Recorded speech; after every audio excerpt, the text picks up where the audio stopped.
जय श्री कृष्णा साथियों, मैं वीरेंद्र राजपूत। दोस्तों, गणित को बनाना चाहते हैं मजबूत, तो आइए अपने YouTube चैनल शिक्षा की पहल पर तहे दिल से स्वागत है आपका। दोस्तों, आज हम शीर्षफल पर आधारित जितने भी प्रश्न होते हैं उनको हल करने के विभिन्न तरीके और नियमों को सीखेंगे दोस्तों। और मेरा प्रयास अच्छा है तो इस चैनल को अधिक से अधिक शेयर करो, और हाँ, इस चैनल पर यदि नए हैं तो सब्सक्राइब करके बेल आइकन को अवश्य दबा लेना, लाइक करना, कमेंट लिखकर प्रेरित करना। दोस्तों, बस मोटिवेशन के रूप में यही कहूँगा कि मंजिल से कह दो कि किस्मत हमारी कमज़ोर हो सकती है, लेकिन इरादे और मेहनत हमारी कभी कमज़ोर नहीं होगी। देखिए दोस्तों, किस प्रकार से हल कर सकते हैं। यदि प्रयास अच्छा है तो बस बढ़ाते जाइए, जिससे कि अधिक से अधिक विद्यार्थियों और मेरे प्रिय साथियों को इसका लाभ मिल सके, मेरा जितना भी प्रयास हो रहा है उसका। देखिए दोस्तों, एक तो सूत्र के रूप में ध्यान रखना, पहली बात भाज्य बराबर होता है दोस्तों भाजक इनटू भागफल प्लस शेषफल। इसको थोड़ा ध्यान रखना दोस्तों, बिल्कुल शून्य से चल के शिखर की ओर जाना है साथियों।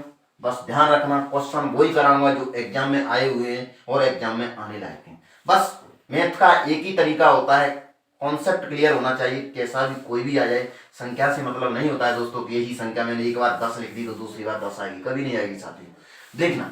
और एक फॉर्म होती है, इसके रूप में सीखें तो इसका मतलब होता है भाजक, ठीक है साहब, भाज्य, ये होता है भागफल, और नीचे होता है साथियों शेषफल। क्या होता है? शेषफल। अब देखिए साथियों, यदि हम छोटे से स्तर से लेके चले तो हमने कभी छोटी कक्षा में देखा होगा, भाजक से भाग देते थे भाज्य में और भागफल आता था, नीचे शेषफल आता था जो बचता था।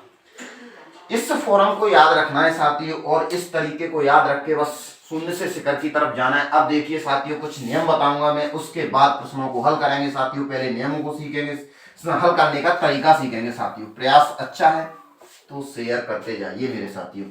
देखिए साथियों, नियम के रूप में बताऊं, यदि x की घात n को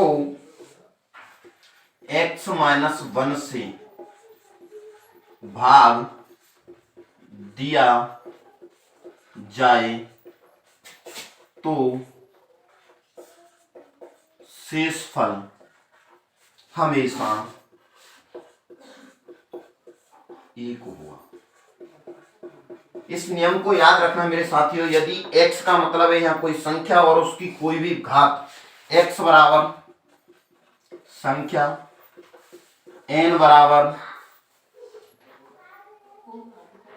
घात, और x माइनस 1 से यानी किसी संख्या से एक कम से भाग दिया जाए और उसकी घात कुछ भी हो, हमेशा शेषफल 1 होगा साथियों। बस भरोसा करता हूं कि नियम आपकी बेहतरीन समझ में आ जाएगा। जैसे मैं एक एग्जांपल के रूप में बता दूं, मैंने लिख दिया 18 की घात 25 में 17 से भाग देने पर, कितने से दोस्तों?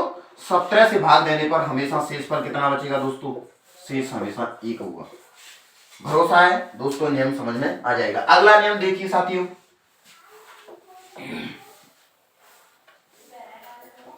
अगला नियम, यदि x की घात n में x प्लस 1 से भाग दिया जाए तो शेषफल होगा। देखिए साथियों, यदि n विषम है तो शेषफल x होगा। क्या होगा साथियों? x होगा। और यदि n क्या है साथियों? सम है तो शेषफल 1 होगा। क्या होगा साथियों? 1 होगा। भरोसा है ये नियम आपकी बेहतरीन तरीके से समझ में आएगा, और इन नियमों को सीखने के बाद आप प्रत्येक प्रश्न को चुटकियों में हल करेंगे साथियों। एक एग्जांपल के रूप में आपको बता दूं मैं, यदि मैंने लिख दिया 25 की घात 24 में 26 से भाग देने पर, कितने से, इसको उठा दो, इसमें मैं 26 से भाग दे दूं साथियों, शेषफल क्या बचेगा, 1 बचेगा। क्या बचेगा, शेषफल 1 बचेगा। और यदि मैंने लिख दिया 27, 28 की घात मैंने लिख दिया 51, और यदि मैं 29 का भाग दूं इसमें, तो शेषफल साथियों 28 बचेगा। कितना बचेगा, 28 शेषफल होगा साथियों। कितना होगा साथियों, शेषफल। ध्यान से समझ लेना, यदि कोई संख्या है और उसकी घात n है और उसमें x+1 यानी x+1 से भाग दिया जाए, संख्या में एक अधिक से भाग दिया जाए, तो शेषफल, घात सम है तो शेषफल 1 होगा, और यदि घात विषम है तो शेषफल क्या होगा दोस्तों, स्वयं संख्या होगी। भरोसा है साथियों, ये नियम आपकी बेहतरीन समझ में आएगा। अगला नियम देखिए साथियों, बस इरादों को मजबूत रखिए मेरे प्यारे साथियों, आप कभी भी असफलता की कोशिश नहीं कर सकते हो, मतलब सफलता ही मिलेगी हमेशा फिर आपको, बस आपके प्रयास अच्छे होने चाहिए। एक बार असफलता हो सकती है, 2 बार हो सकती है, लेकिन लास्ट में सफलता अवश्य मिलेगी। अगला नियम देखिए साथियों, यदि मैंने एक नियम लिख रहा हूं, x की घात n माइनस a की घात n हो, तो संख्या x माइनस a से पूर्णतः विभाजित होगी, विभाजित होगी। आप समझ रहे होंगे क्या ब्याह है दोस्तों, यहां मतलब है इस ये भी कोई संख्या है, ये भी कोई संख्या है, इसकी यदि घात समान है, n का मतलब है घात, और दोनों की यदि घात समान है, तो यह संख्या x माइनस a, यानी इसी संख्या में इससे मैं से इसको घटा दूं तो ये संख्या पूर्णतः विभाजित होगी। साथियों एक बार फिर से समझने की कोशिश करना, यदि कोई संख्या दी हुई है, या अलग संख्या है या अलग संख्या है, और इन दोनों संख्याओं की घात समान है, n का मतलब है घात, और यदि घात समान है तो यह संख्या इन दोनों संख्याओं के अंतर से हमेशा विभाजित होगी पूर्णतः। तो देखिए मैं एक एग्जांपल के रूप में लिख दूं, मैंने लिख दिया 25 की घात 16 माइनस 8 की घात 16, ठीक है ना साथियों। यदि मैं इसमें भाग दूं, 25 माइनस 8 से भाग दूं, तो ये संख्या पूर्णतः यानी 25 की घात 16 माइनस 8 की घात 16 में, और 25 में से 8 गया तो दोस्तों 17 बचा, यह संख्या 17 से पूर्णतः विभक्त होगी मेरे साथियों। भरोसा करता हूं कि नियम आपकी बेहतरीन समझ में आ जाएगा वीडियो देखने पर। देखिए साथियों, बस यही कहूंगा कि वीडियो को शुरू से लेकर अंत तक अवश्य देखना मेरे प्यारे साथियों। अगला नियम देखते हैं, यदि x की घात n माइनस a की घात n हो तथा x की घात n माइनस a की घात n हो तो वह x प्लस a से विभाजित होगी,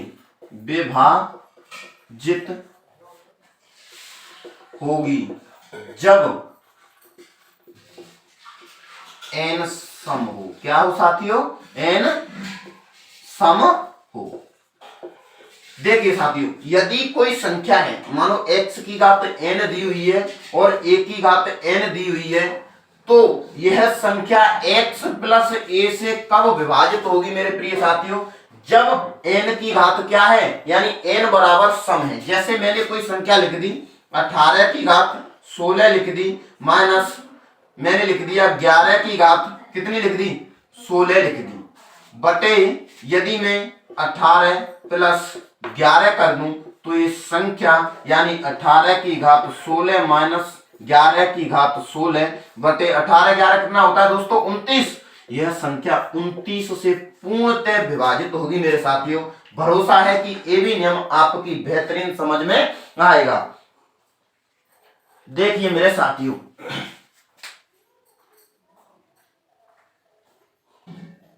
ठीक है ना मेरे प्रिय साथियों, अगला नियम देखते हैं।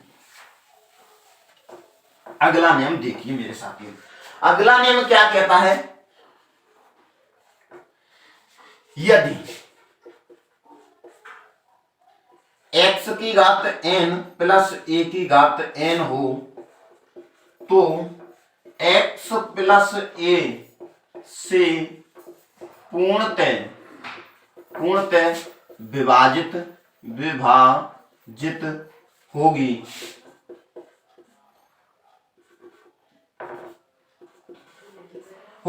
तो x प्लस a से पूर्णतः विभाजित होगी कब मेरे साथियों, जब n बराबर क्या हो मेरे साथियों, विषम हो, n बराबर विषम हो।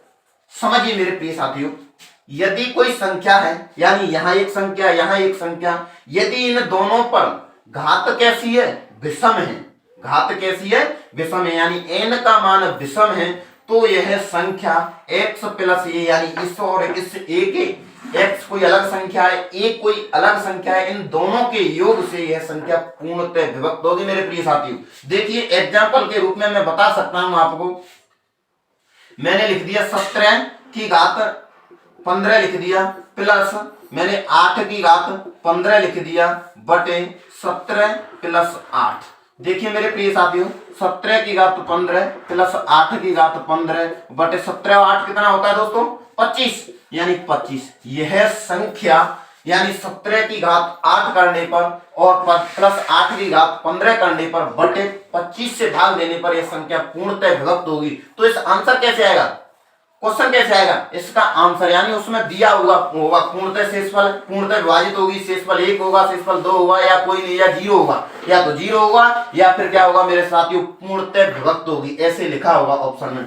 साथियों मैं भरोसा करता हूं कि जितने भी नियम मैंने आपको बताए हैं ये नियम आपकी बेहतरीन समझ में आ जाएंगे, और यदि मेरा प्रयास अच्छा लगे तो इस चैनल को अधिक से अधिक शेयर करिए, लाइक करिए और कमेंट लिखकर अवश्य प्रेरित कीजिए। और यदि कोई डाउट हो किसी भी तरीके या नियम या प्रश्न में तो आप कमेंट बॉक्स में कमेंट लिख सकते हो, उसका मैं अगले वीडियो में सॉल्यूशन बता सकता हूं। और यदि मेरा प्रयास अच्छा नहीं है तो इस चैनल को छोड़कर जा सकते हो। मिलते हैं अगले वीडियो में, जब तक के लिए धन्यवाद, थैंक्स।